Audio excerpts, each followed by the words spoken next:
Welcome back. So, any queries till your break? Sorry. Okay, I was on mute.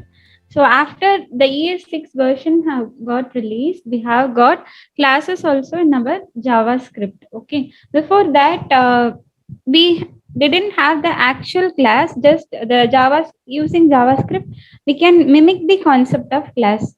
Okay. So the basic difference between the class and object, if you see in any object-oriented language, so the classes are blueprint, like it is a template for any object. So for example, okay, the class name could be something like the same thing. Example like student, the structure will be same like that of the object. It will also have properties and methods. The same. So the properties are name and age, and methods are study and click.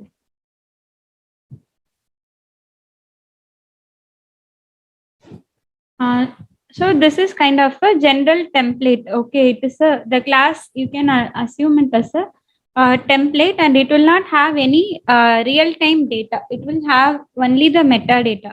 Like this student class will have name, age, and two methods. And the objects are the instances of the class.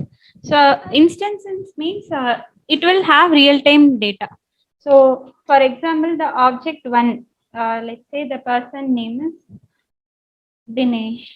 So this is one object. He will have his own data, right?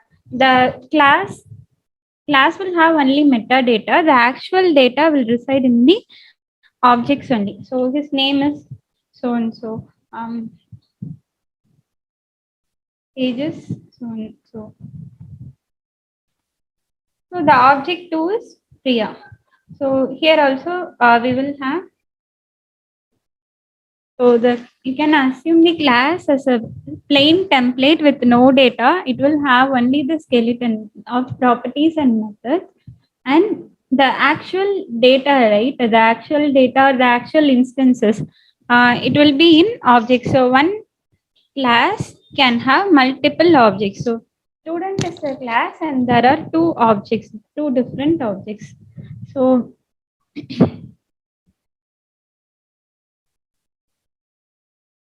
So it's just a blueprint of an object. If you see the object creation, it had data. We assign the property values also. But if you see class declaration, it will be something different. So a class can have many objects. It's a prototype based object language. Prototype means it's a template only. So it's kind of, it will say what kind of structure your object will have. Okay.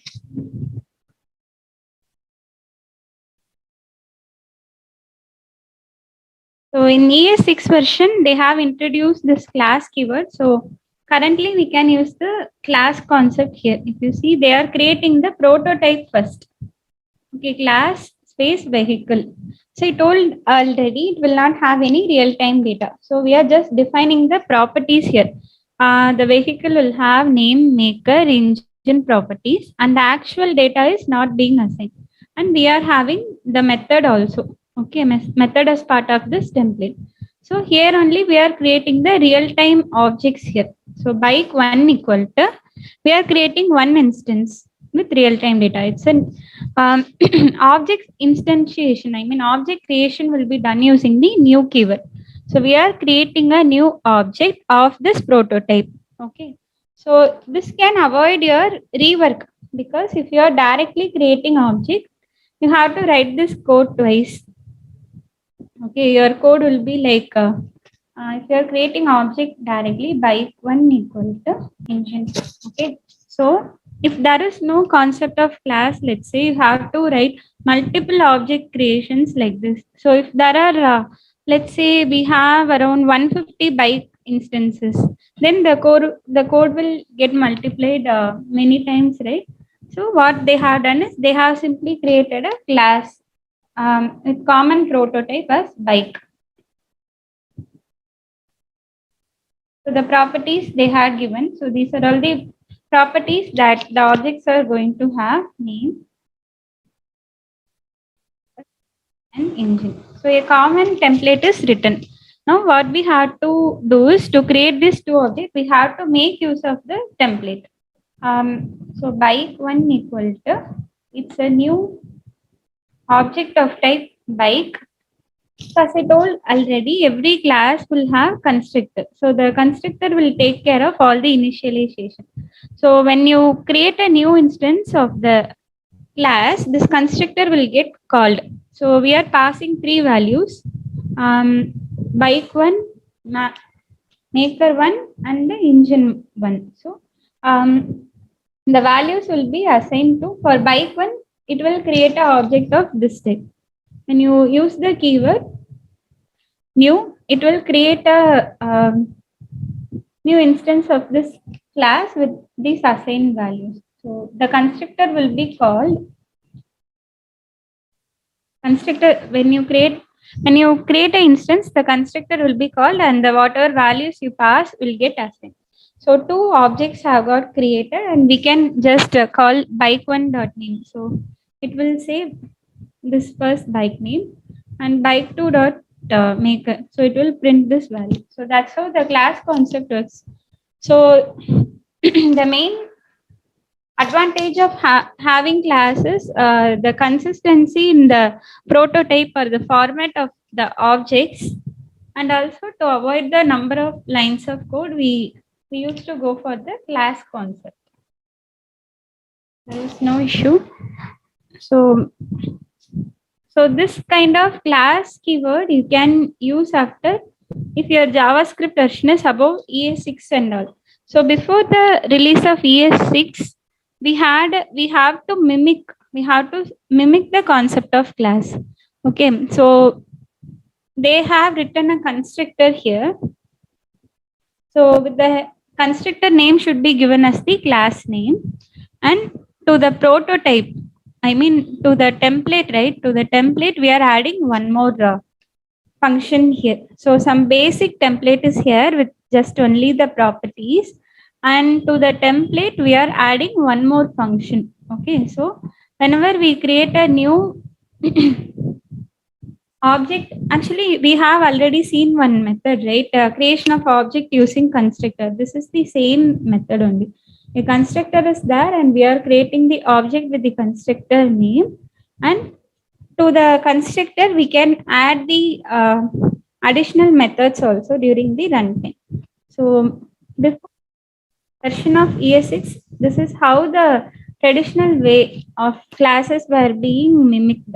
It's not actual class concept, it's kind of a mimicking only. So this is how you can use it in your current version. I'm sharing this code, maybe you can quickly copy paste, go through, or you can make changes and write in your browser or your JavaScript. Okay, so can we move on to the next slide? So the other two concepts we have seen is, it's more of a theory only, encapsulation and inheritance. Okay, so if you see the above example,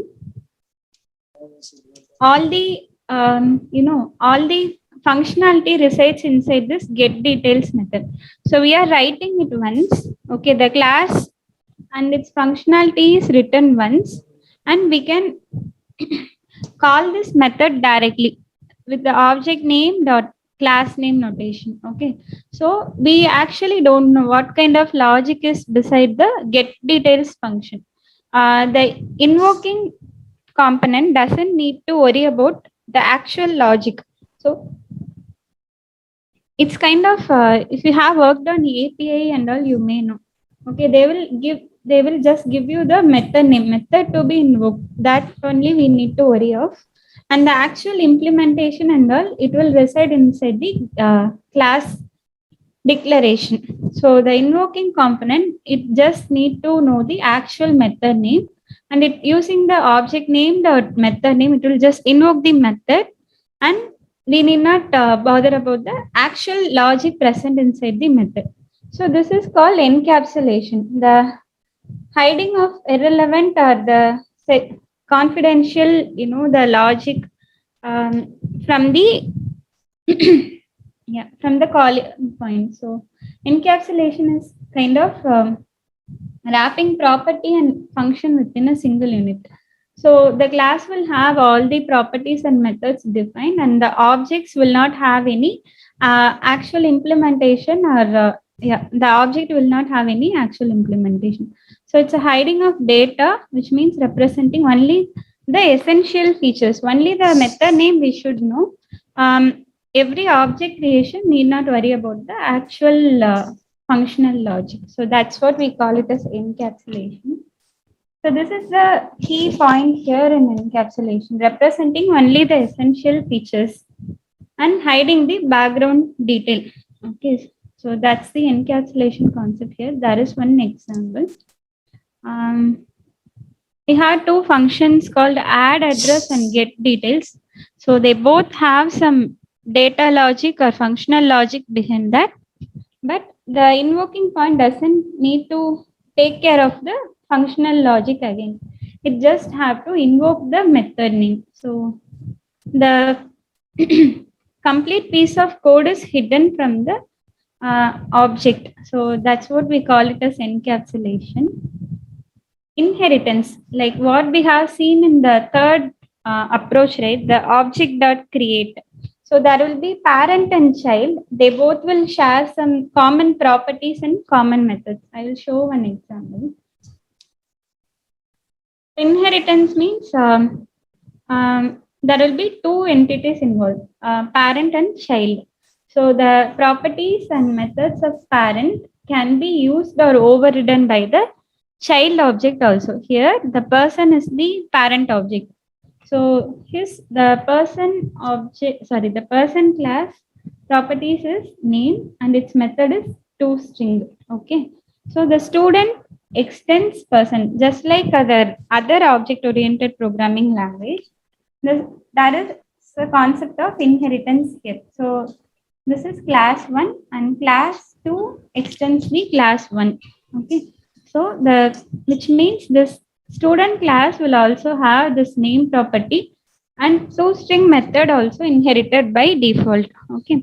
So in constructor of class 2, they are calling the constructor of the class 1. Super means here it refers to its parent class. So student class is calling the constructor of the person class. Super of name means. So whatever name value we pass here, it will be set as the name. I will once show it in a notepad so that you will have a clear understanding. The base or parent class is person. He has property called name and one method called toString. So the student extends the person, which means the same property and same method will be available for the student class also. Okay, so when you are creating a student object, we used to use constructor, right? So it will be like variable student1 equal to, I'm instantiating this student class. New line will invoke the constructor, right? So the constructor is constructor of name comma id. So what it will do is super of name. First line it will invoke a super of name, which means it will call the constructor of the parent. The constructor of the parent will set the name property as whatever value the user passes. And this is the additional property the child has. You see, this dot id equal to id. So the parent didn't have the parent didn't have the id property, but the student is having one other addition property called id. So this dot id equal to whatever value the user passes. So this is only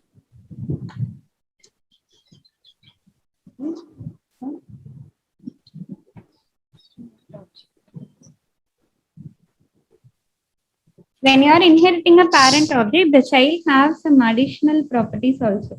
Okay. So initial values are set and we are calling the toString here. ToString method. So it is calling the parents toString method. The parents toString method will this string. name of person equal to existing concatenation followed by this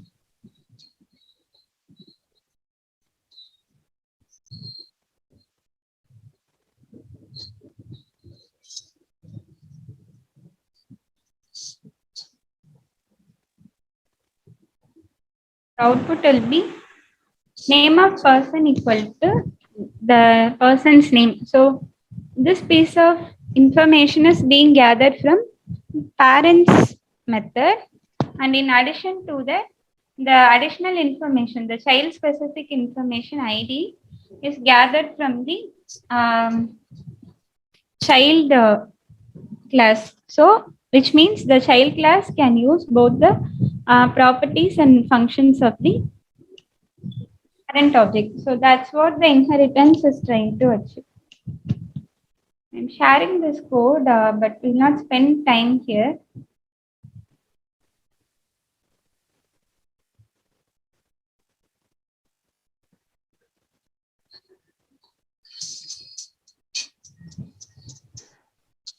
Any queries on this inheritance?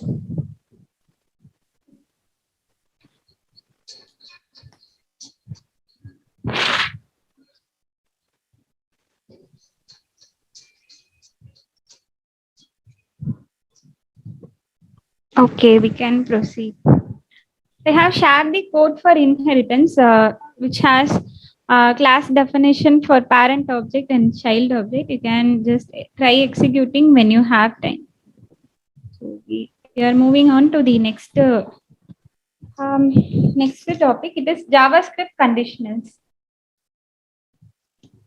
So in some cases, there are certain pieces of code which needs to be executed only on certain conditions. It shouldn't be executed in at all scenarios. So in that case, we have the option to bypass the code. Okay. So there are some statements like if else statements, switch statement, and that. Okay. So the commonly used conditionals are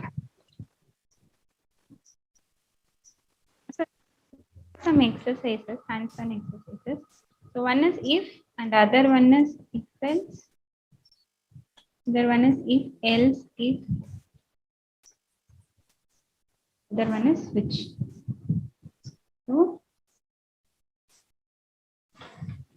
I'll just walk you through the slides here, and we will have a hands-on after all the four conditionals.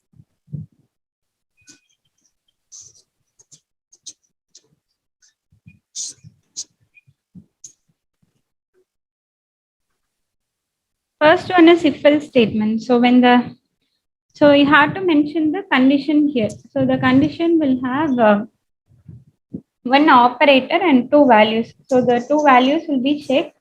So if the age is greater than 80, what is the action item we have to do? And if the else block means it is the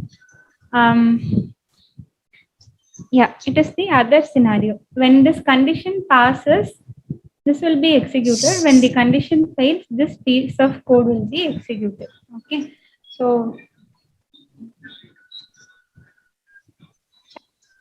comparison operators like greater than, less than, equal to, not equal to. So this is greater than or equal to. Okay, which means 18 or above. When you do some exercises, you will get clear understanding. So as of now, it's a basic theory only. When the condition passes, the piece of code to be done. When the condition fails, the piece of code to be executed. So this is the if else block we used to have. And again, if else if condition is there, so which means if the age is, in this case, if the age is less than 18, this piece of code to be executed. Or there are two other checks. Okay. The age is in the range of 18 to 20, there is one block. Else, Okay, so the other scenario, the third scenario, with the help of if else, you will not be able to have three scenarios. There can be only two scenarios. One is greater than 18, and other one is less than 18. So here, if you want to have more than two categories, we go for if else if statement. So when there are multiple if else if statements, let's say, for example, if say variable yes, say, Tuesday. Okay. You have to print the the number of day of the week. So the code would be like if today equal to. So Monday. So if you want to print the the number of day of the week, you have to write these many if cases. So it will become it will become clumsy to read, and there are multiple if statements also. So JavaScript has an option of writing a switch block. So in switch block, you will have an entry point, right? Switch day. So here you will have multiple cases. So this is the entry point, and there will be multiple cases. So when there are multiple conditions to be alternate conditions to be checked, we go for switch case. So the entry point is based on the day value. So when the day value matches Monday, this piece of code will get executed. When the day value matches Tuesday, this piece of code will get executed. And we have to include the break statement so that it will break from the loop will stop executing from this line itself. Else, if you are not giving break statement, all the cases will get executed and will get all the outputs like 1, 2, 3, 4, 5. So you have to include your break statement here. So this is kind of a simple logic to understand. So when there are only two conditions, use if else block. When there are more than two, use if else if block. And when there are very large number of cases to be checked like this, which block. Okay, so I am giving you two scenarios. You can try it in your console. Here is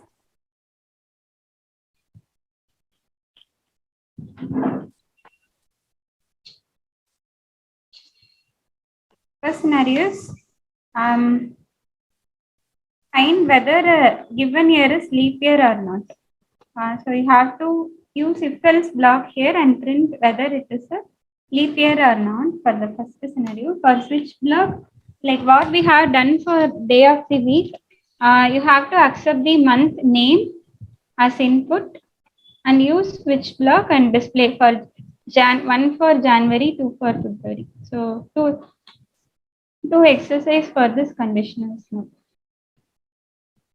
Find out whether the given year is leap year or not, and based on the month value, we have to print whether it's the first month or second month. Can you try it in your console?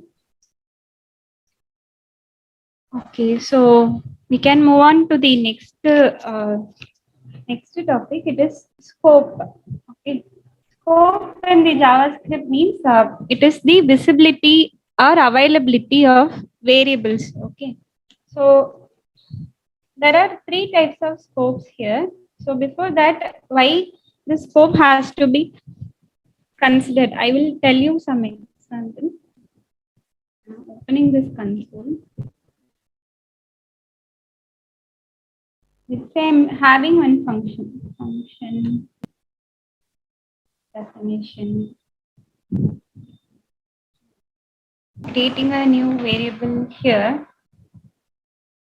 I have written a function here where I'm trying to add two numbers and save the value here in a variable, and I'm trying to print that variable. So let's see how the browser reacts here. So it's saying the sum is not defined because the sum was defined inside the function and outside the function the browser couldn't read the and outside the function the browser couldn't read the sum value. So this is where the concept of scope comes in. So if you have to read some value outside the function, then it has to be declared outside the function. So there are certain considerations you have when you want to access the variables outside the function or somewhere in other function. So we have three levels of scope. So first one is block level scope. The second one is function level scope. Global level scope. So the block level scope means it will not be any. It will be something like this is kind of one block. It's a grouping of code only. So So there are three types of variable. So if you have came across some scenarios, so in some places we have used variable keyword to declare a variable, and in some cases we have used constant keyword. Okay, so there are three ways in which you can declare a variable. So one is variable, three keywords: variable, let, and constant. Okay, so let and constant were introduced recently only after ES6 release only. Before that, we had only variable. After ES6 release, we have got three types of keywords for variable declaration. So the let and constant will have block level scope. Initially, it will be tough for you to remember, but after you get some hands-on, you will get to use with this. So let and constant will have block levels. Variable will not have block levels. So what does it mean if something is having block level scope? Which means its lifetime is inside the block level only. Scope means its availability or lifetime. Okay. So let's say there is one block at a equal to 10. Constant b equal to 20. Variable c equal to 30. So I have declared three types of variables here. So as I told already, let and constant's lifetime is inside block only. So if I print those let and constant values here, variable also I'm trying to print inside the block. So we'll see how it works in browser.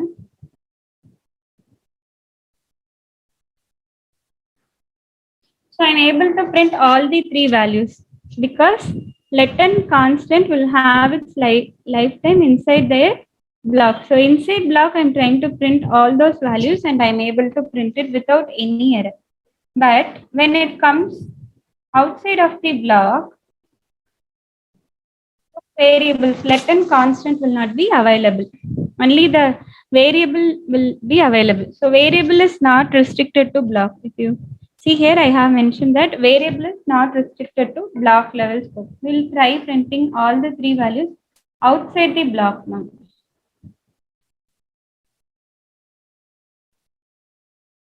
So the A is not defined, which means the browser couldn't recognize the A because it was defined inside a block. So I will remove the statement. Let is not available outside the block. Okay. So let is having only block level scope. So the constant B is also not available outside the block. So I'm removing this. So let and constant are not available outside. So now I'm able to print the C. So that's how it works. And we have seen block level scope, right? And next comes the function level scope.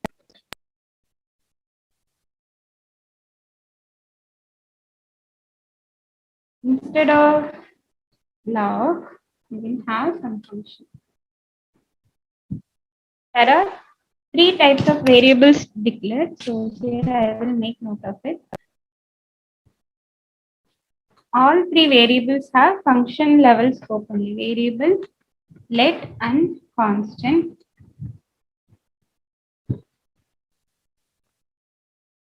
Which means variables declared be accessed outside. So the same thing. So I'm declaring three variables here, and I'm trying to check all the three values inside a function.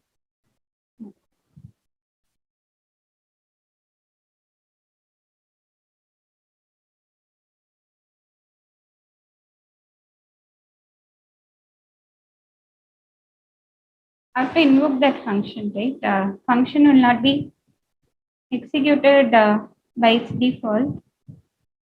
I am invoking that function. So this is a function invocation, right? The function name and the open bracket and closing bracket. So the function have got executed, and I'm able to see all the three values. Now I try to access all the three values outside the function. So A is not defined. So this let cannot be accessed outside the function. B is also not available. Now it is working fine, right? So all the three will not be accessible outside. So all three will have a function level scope only. All three will have function level scope only, and it will not be accessible outside. So I have noted that.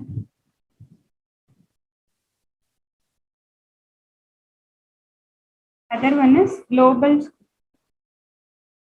Global scope means it will be accessible everywhere inside your program. Okay. So for example,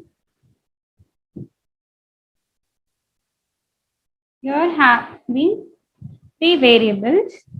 Okay, I'm just doing the clear caching here.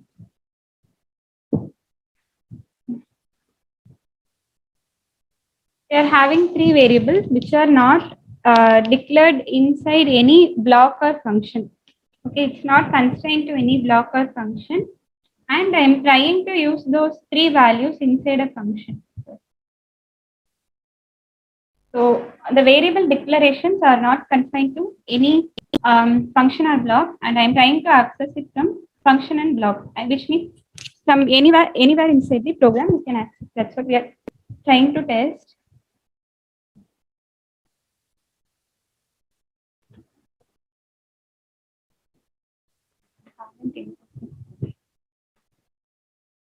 In the function, execute those statements.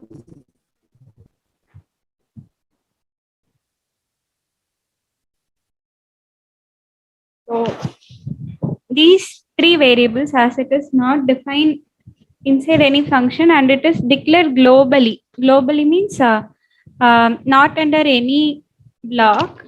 So it is available. It can be available. It is available from anywhere in the thing. So it is having the global availability. It can be accessed from anywhere. Have global scope. So let and constant will have block scope. So whatever let and constant variables declared inside a block, it will be accessible only from the block. I have taken same thing, same examples here. Block level scope. Let and constant only have block level scope. So variables declared inside a block cannot be accessed from outside the block. So for function scope,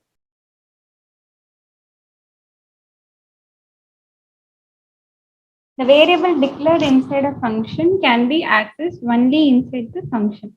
If you try to print this car name outside, you will get an error. So global means it is not declared inside any block or function. Okay, just we'll try to have some simple example now. Simple exercise now.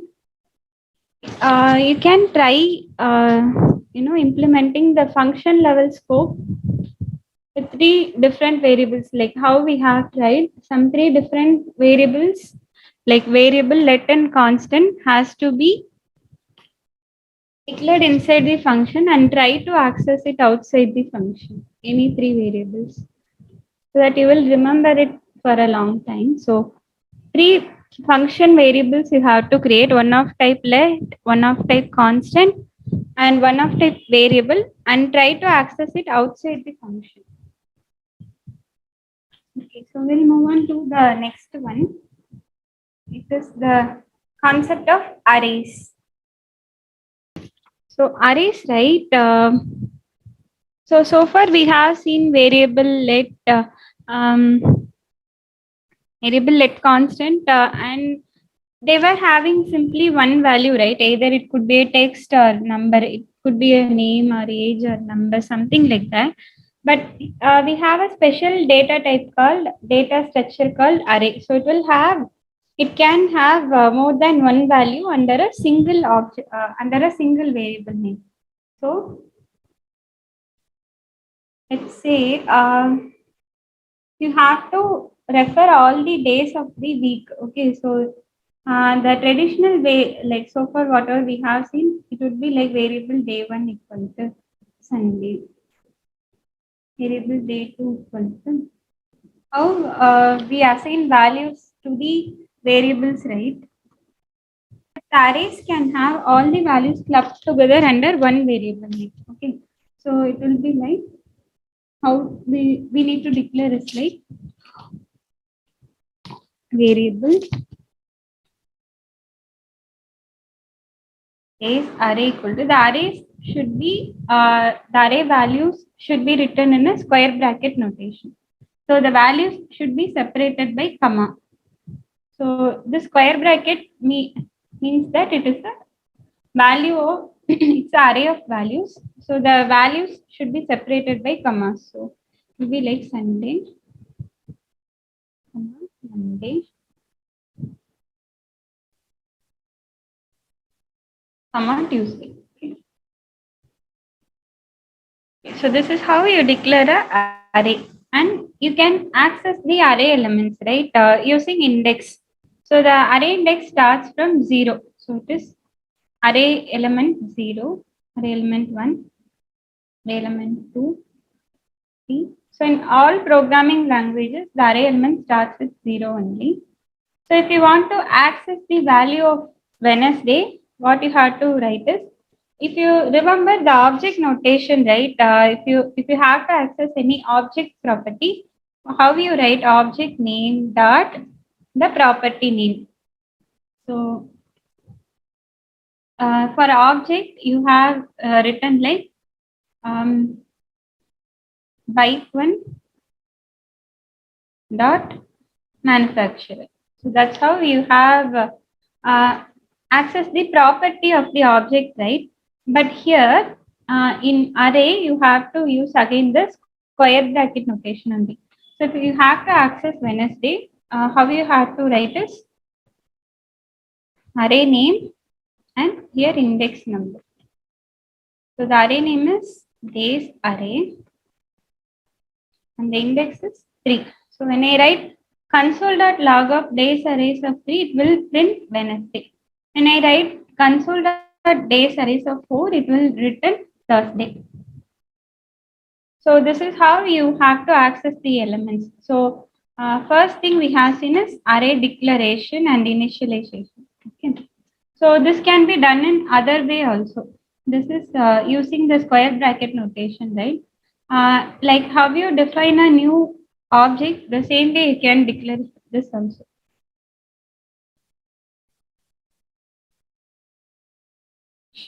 Array equal to, you can use this new array keyword also. So this is other way of declaring and initializing an array. So the first thing is declaration. The second one is accessing element. So to access element, this is the format you have to use. So array name, square bracket, index number. So if you use direction array of 1, it will print. So this is index of 0, index of 1. So I will get the values. So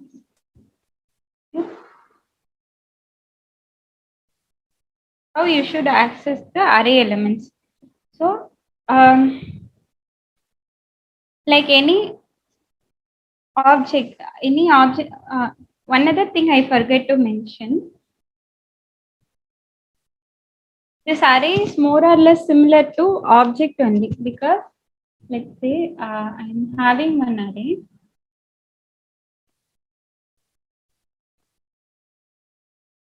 and I'm trying to print the type of it. Okay, console.log.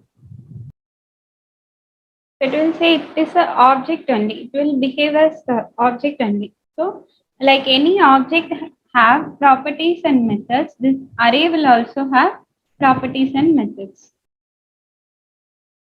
Some example could be there is a property called length for the array. So the method could be sort. Okay. So let's say I am having a some number array. Number array equal to 2, 1, 2, 5, 3. So I can write console.log to get the length. Length means number of elements in the array.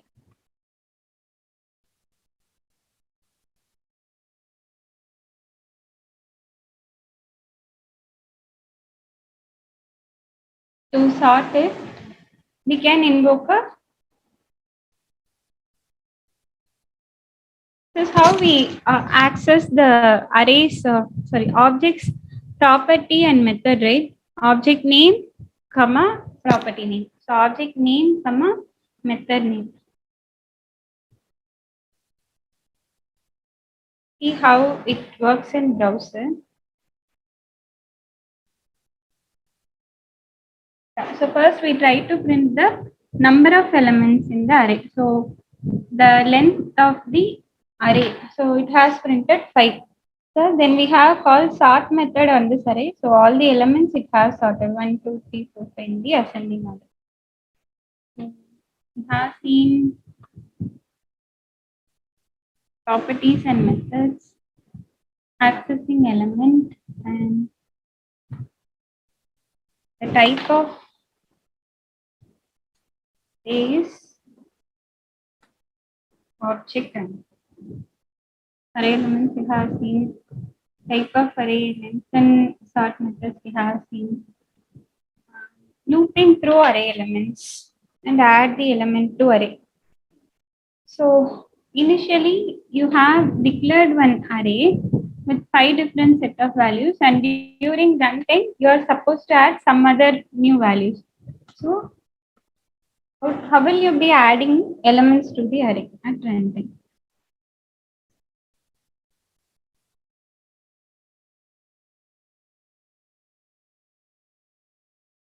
We have a method called push. So you using push method, you will be able to add new elements to the array. So we'll take the same example.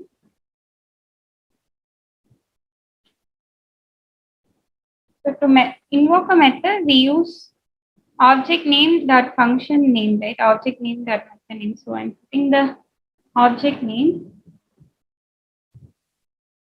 dot method name. The argument is the value to be pushed. One other element. I will try to print the new array. Yes, so initially it had only 5 values, and now 6 and 7 have got added. So this is how you should push any new element to the array. We have a loop called for loop. Okay. So this we will see it at last, because we haven't seen loops, right? So this is what we have so far till now on array. We'll just have an exercise on it. Okay.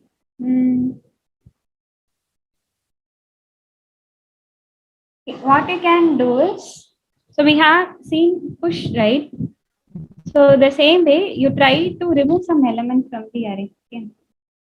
You have to Google for the method available. So you have to find the relevant method to remove any element from array.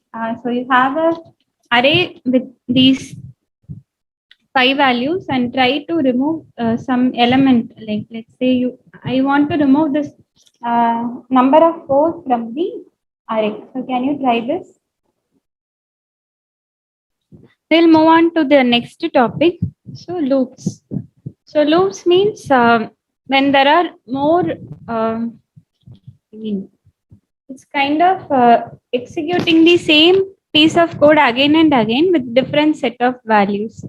Okay, so usually we used to apply loops when we are processing array, or yeah, mostly we use loops when we are processing array or objects. Okay, so there are 4 different types of loops: for loop, while loop, do while loop, and for in loop.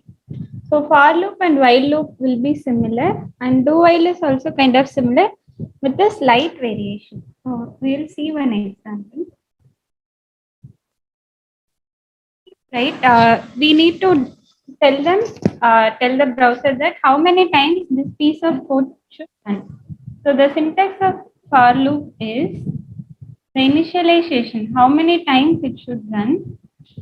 No, sorry, the initial value of the iterator variable. This we call it as iterator variable, and this variable will only decide on the number of times of execution of this loop and when to stop this. Okay, so the first one is initialization, the other one is condition check, the third one is increment or change in value.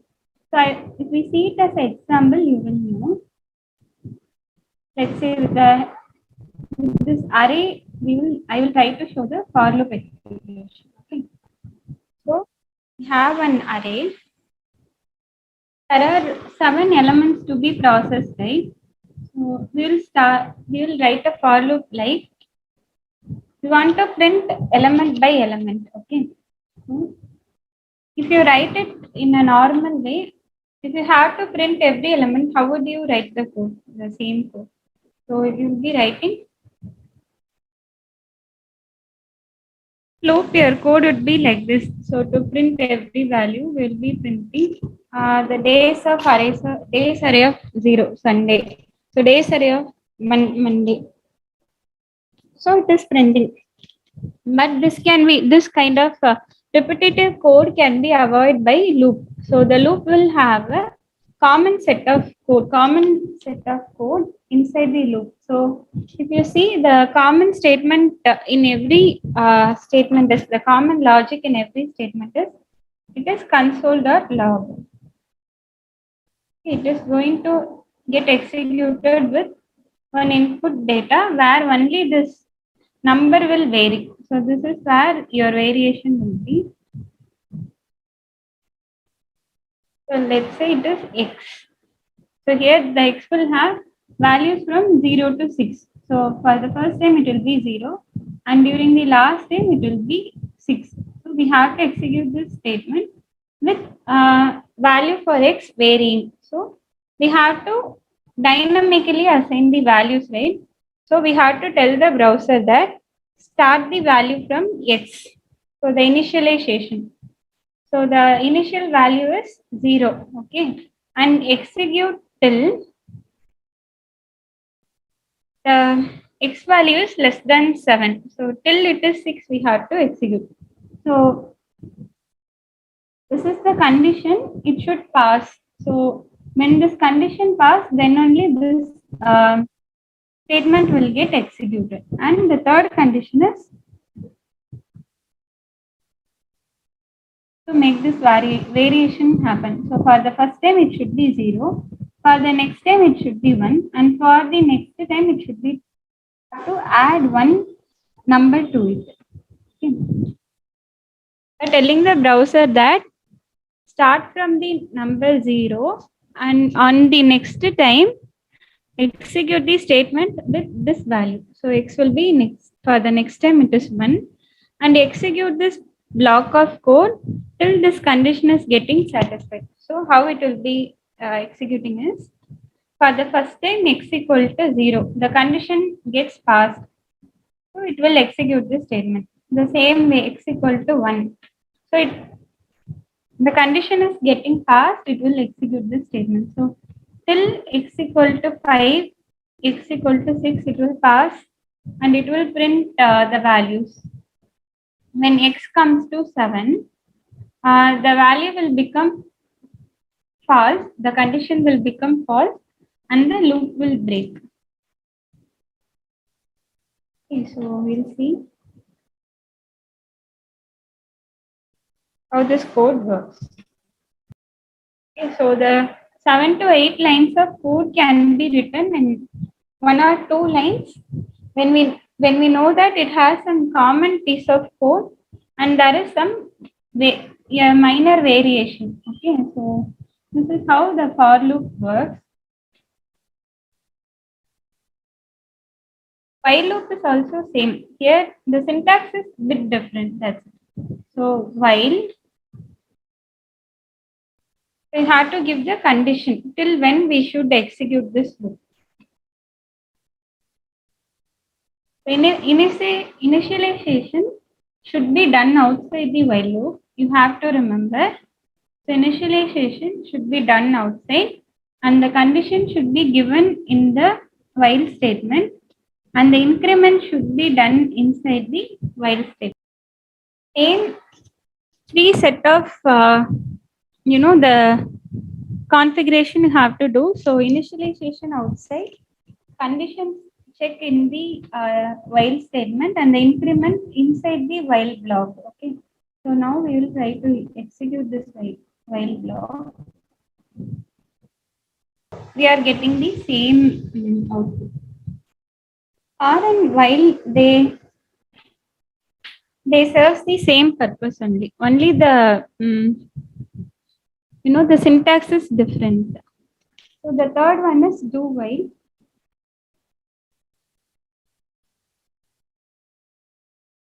So it is also just similar to your for and do while only, but the small difference is the block will get executed at least once. Okay, so I have some example. We have a keyword called do, which means there is no condition check. Explicitly do the statement. Okay, once. So for the first time, it will execute these two statements, and after executing, it will come to check the while condition. Okay, which means here check the condition and execute the code. But in do while, execute the code first and then check the condition. Okay, so this piece of code will get executed, and after execution, it is checking whether to proceed or not. So if this condition is matches, it will proceed to the block again. If the condition fails, it will break.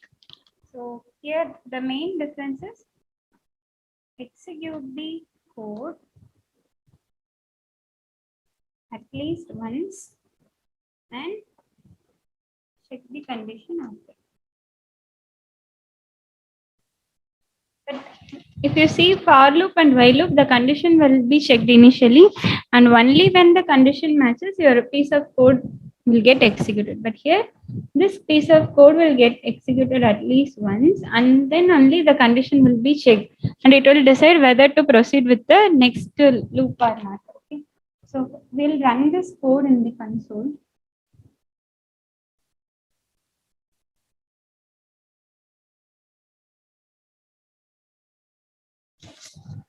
So I is initialized to 21, and this piece of code will be executed and till 21, 22, 23, 24, 25, the condition matches and it is executed again and again. So let's say you are having some invalid, some value greater than this 25.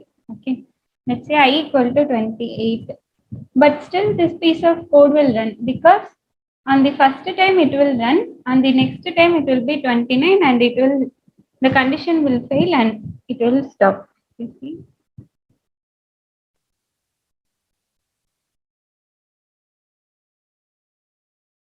Though the I value is 28, it is not checking any condition and it is executing for the first time. So that's the difference between do while loop.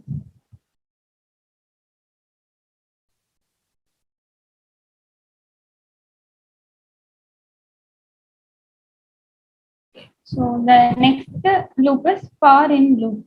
So this is mainly used when we are iterating through any object. So I'll take this example. For in loop. So first is for loop, while loop, do while loop, and the fourth one is for in loop. So here the syntax would be like for the element in.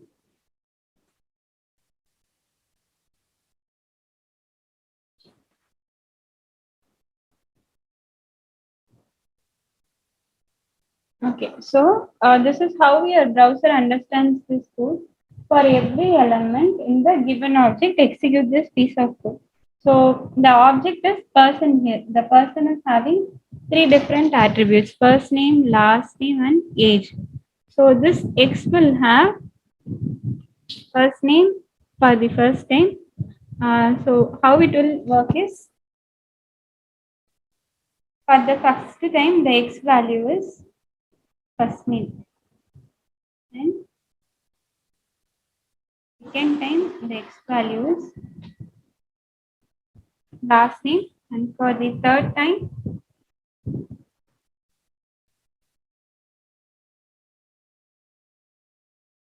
the X value is age.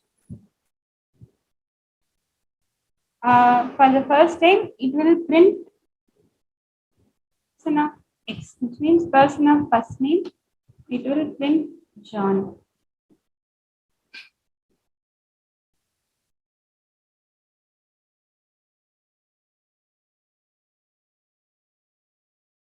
In property name.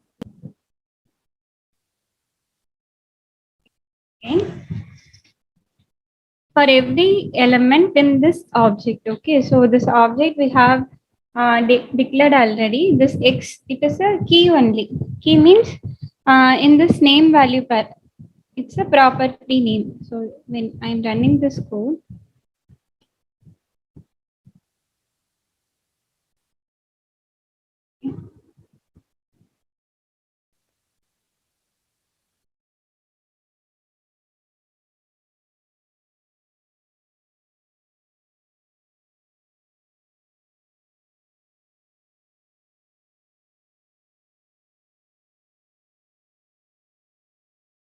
problem. It was cat, so we had to give the proper keyword here. I'm copying and pasting this code again.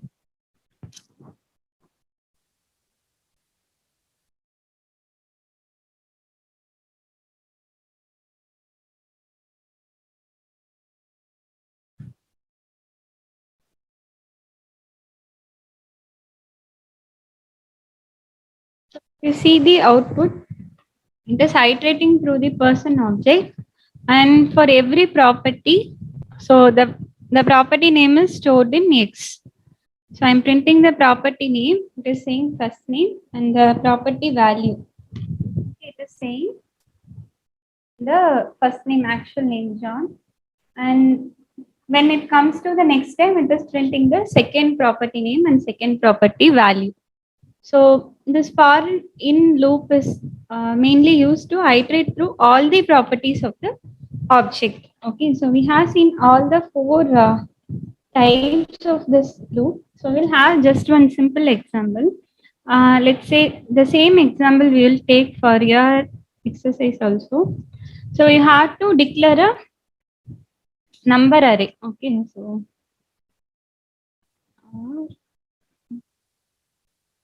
okay, so the your exercises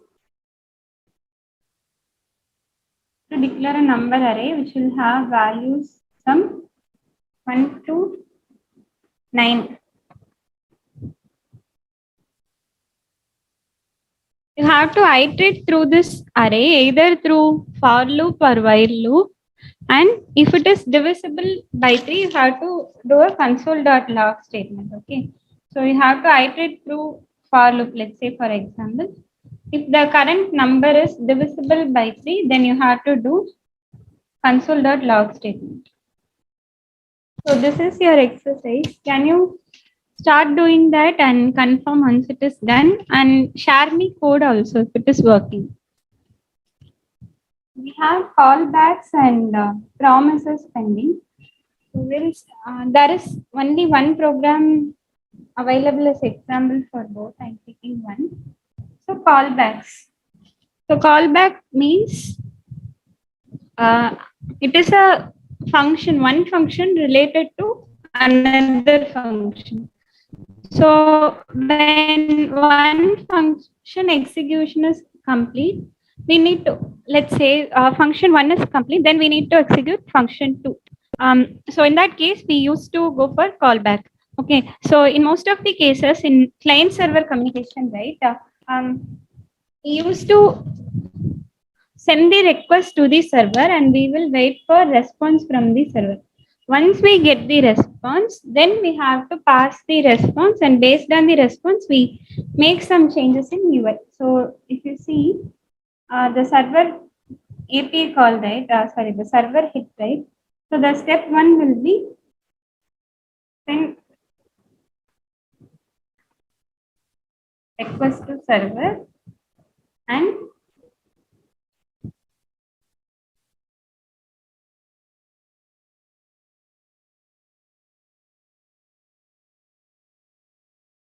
give response from server. So this is step one. Once this is done, then only we will be able to proceed with passing of response, right? So once we receive response from the server, then only we will be able to pass the response and display it in UI. Okay, so in the same way, let's say we have some calculation. So it is, let's say, addition of two numbers. So we have to do addition of two numbers. Once it is done, then only we will be able to display the sum value, right? So these two things cannot happen in parallel. So once the step one is complete, then only we will be able to do the step two. Okay, so what they have done is they will be segregating these two things into two functions. So first one is function add. We will have two variables. One is, instead of passing it dynamically, we'll have it as static one. Variable sum equal to 0. 10 plus 20. So once this is done, then only we should be doing the next function, display rate function.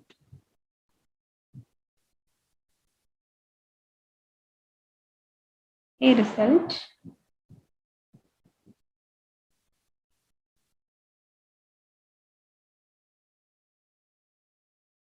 of sum. So the order of execution would be add callback. Okay, this is a normal method of execution.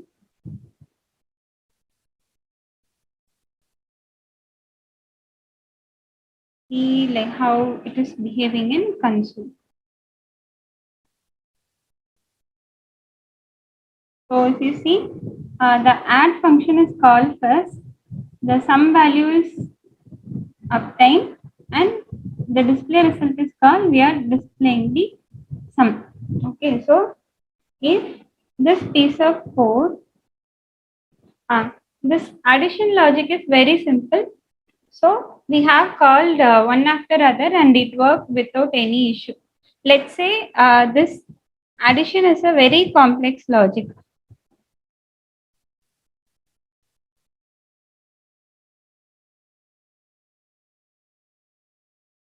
Very complex logic which will will take time in minutes. Okay.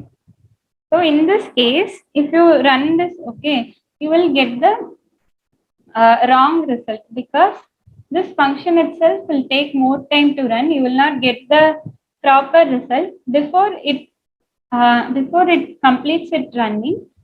This function will be called. I can show you that also. So I'm just explicitly adding some delay. Okay, set timeout. So this set timeout, right? It will explicitly add the delay of 5000 milliseconds, which means 5 seconds. After 5 seconds only, this piece of code will get executed. So when you get time, you can just make note of this default function set timeout. So you can go through it. So this set timeout will explicitly add some delay. After this 5 seconds delay only, this calculation will happen. So when we call this add function first, this will run, and after 5 seconds only this calculation will happen. And when you call display result, it will display 0 only.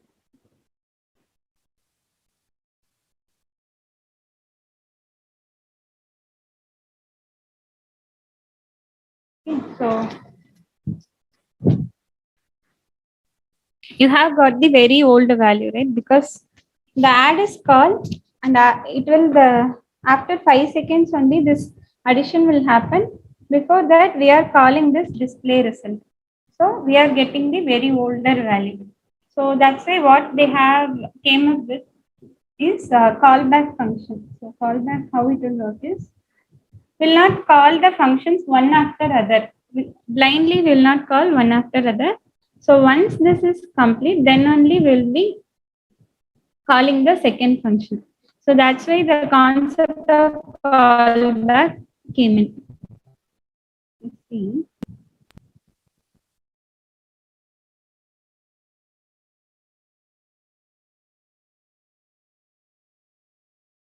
So here, this is the concept of callback. Okay. So even the set timeout, what we have seen, right, that is also a concept of callback. I will take that and I will explain that also.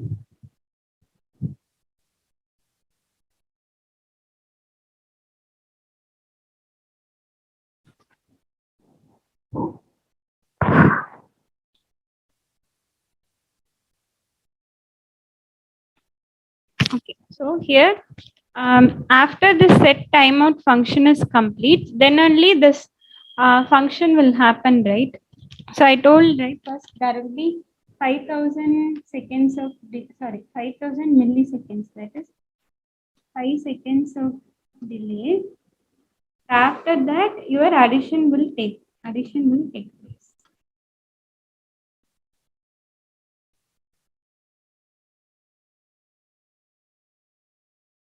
Once this function, the timeout function is complete, whatever code we have in this function will be executed.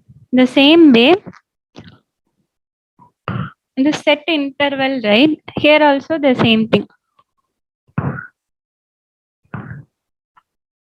So once for every 5000 seconds, this method will get executed. I will show it in UI, you will get a clear idea. So the time is 48 seconds now, right? It will get refreshed. So it is 53. Now it is 58. So we are setting time interval. So for every 5 seconds, this function should get executed. So this function will display the current time here. Okay. So it is an example of callback. So one function having other function as the argument. So which means once the function 1 is completed, this function 2 will be executed. So it will wait for 5 seconds to be completed. Once 5 seconds is elapsed, then only this function 2 will be called. So this is how the callbacks went. I can show you one other example also. I don't have time to type it and show you an example of your callbacks. So the same example what I have told you, right? After addition only we should be displaying the print, the addition value, the sum value. So the same thing they have done it here.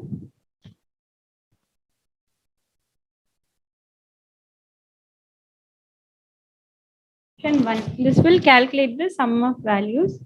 And this is your function 2. It will display the value in the UI. Okay.